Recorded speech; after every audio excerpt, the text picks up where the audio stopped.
khususnya menggunakan metode yang 5 etika ini. Nah, jadi pertama kami mengucapkan terima kasih atas waktu dan tempatnya untuk siang hari ini. Nah, yang ingin saya pertanyakan yang pertama adalah bagaimana Bapak dapat mengidentifikasi kasus-kasus yang merupakan dilema etika atau tujuan moral? Jadi memang sering kita sebagai pimpinan sekolah, saya sebagai pimpinan sekolah mengalami suatu hal yang dinamakan dilema etika, yang mana ini memang harus membuat suatu keputusan yang benar-benar tepat. Ya, tentu kita acuannya untuk mengambil keputusan ini adalah berdasarkan suatu value yang tentunya yang diterapkan di sekolah kita, pertimbangan nilai-nilai, ya, khususnya nilai-nilai kebajikan, ya, seperti itu.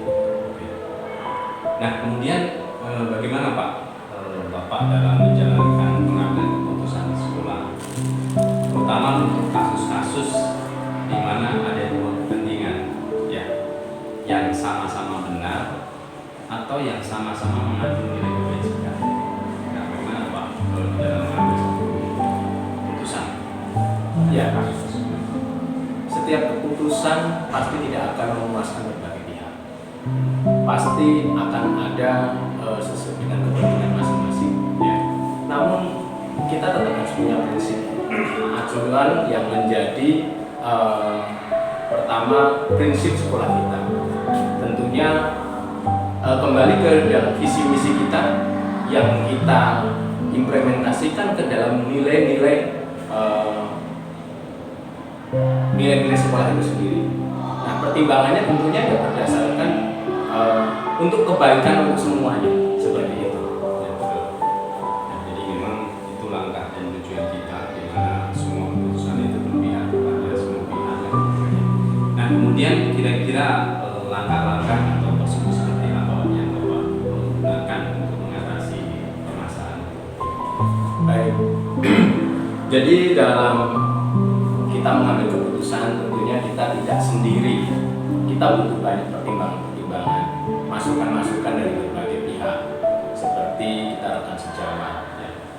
Pada rekan-rekan guru, mungkin juga bisa melibatkan komite sekolah dan berbagai pihak. Kalau di sini kita juga pertimbangan dari yayasan dan tentunya banyak pemangku kepentingan yang lainnya yang harus kita libatkan untuk bisa memberikan masukan-masukan, pertimbangan-pertimbangan sebelum kita memutuskan atau mengambil suatu kebijakan. Nah, jadi istilahnya kita melibatkan beberapa pihak, teman sejawat, bahkan semua warga sekolah dan juga yayasan, karena ini di bawah yayasan tentunya, dan juga mungkin tidak terlepas dari komite ya.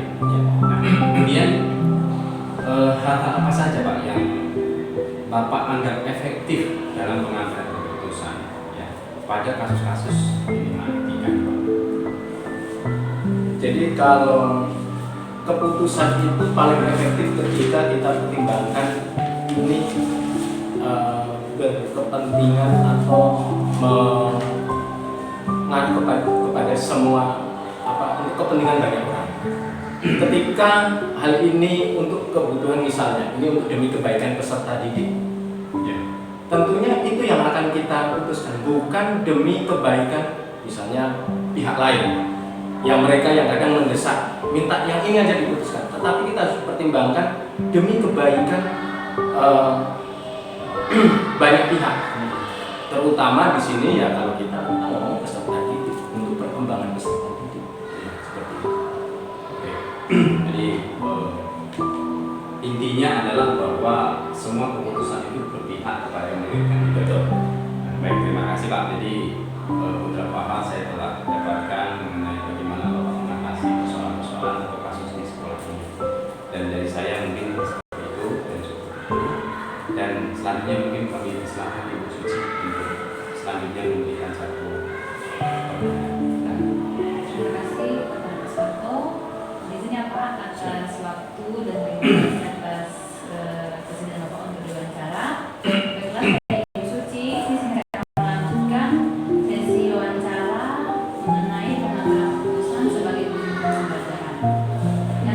di sini, adakah atau hal-hal apa saja yang merupakan tantangan bagi Bapak dalam mengambil suatu keputusan di sekolah? Ya, memang tantangan, ada hal yang menantang. Seperti yang saya sampaikan tadi di awal. Jadi setiap keputusan itu tidak semua orang selalu merasa nyaman dengan keputusan. Jadi ya tantangannya itu bagaimana agar keputusan itu bisa istilahnya diterapkan untuk semua orang dan untuk demi kebaikan semua pihak ya, terus seperti itu. Kemudian Pak, apakah Bapak memiliki sebuah jadwal tertentu dalam menyelesaikan sebuah masalah? Kemudian apakah Bapak langsung menyelesaikannya ataukah melalui jadwal penyelesaian mungkin hari apa, jam berapa, kemudian faktor apa yang dilibatkan, seperti apa yang Bapak lakukan dalam mengambil keputusan tersebut? Kalau dalam pengambilan keputusan seperti ini adalah kita berdasarkan pertimbangan situasional. Jadi setelah itu baru kita akan memanggil beberapa pihak yang mungkin bisa kita jadikan untuk bahan pertimbangan, seperti itu, diajak untuk berdiskusi. Jadi tentunya memang tidak ada penjadwalan khusus, tetapi kita akan meminta pertimbangan kepada tentunya yang berkepentingan, seperti itu. Berarti Bapak mengambil kesepakatan bersama ya Pak, yang mengumpulkan semua pihak sekolah. Betul, betul.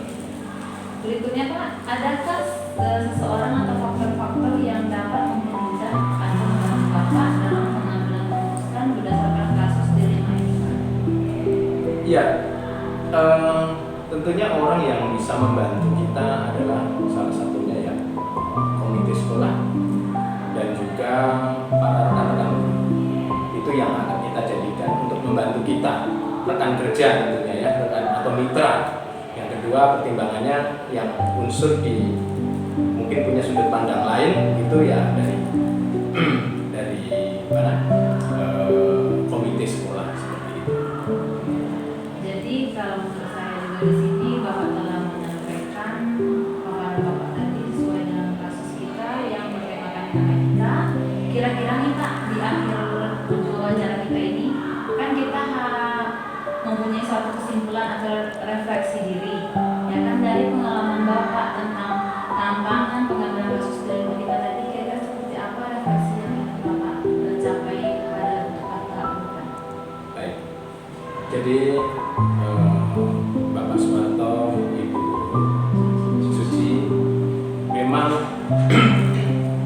kita sebagai pimpinan sekolah, khususnya saya di sini, banyak sekali tantangan yang harus tentunya di situ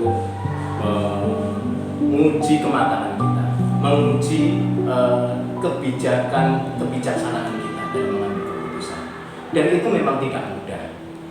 Namun kita tetap harus punya pegangan dalam mengambil keputusan, itu harus punya pegangan, punya prinsip.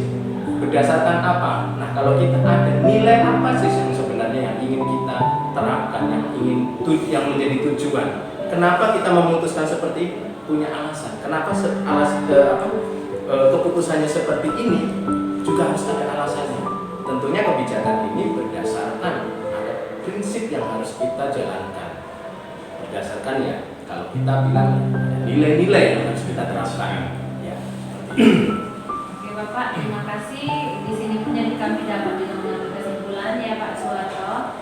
Kita berarti dalam menyelesaikan sebuah masalah kasus di sekolah kita dapat menyelesaikan dengan 9 keputusan langkah dalam mengambil kebijakan keputusan, 4 paradigma, dan dilandasi dengan nilai-nilai kebajikan. Ya, mungkin di sini ada tambahan Pak Suwarto, silakan kalau ada tambahan.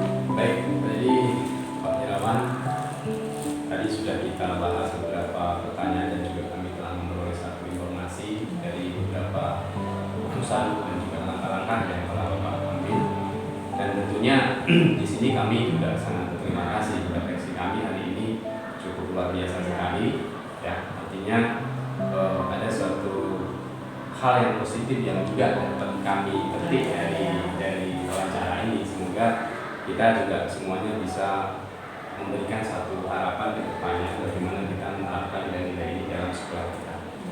Saya rasa itu Pak Irawan. Terima kasih atas waktu dan tempatnya dan juga beberapa informasinya ya. Salam selalu sukses, Iya. semangat untuk kita semua ya. Sama-sama. Oke, terima kasih. Terima kasih.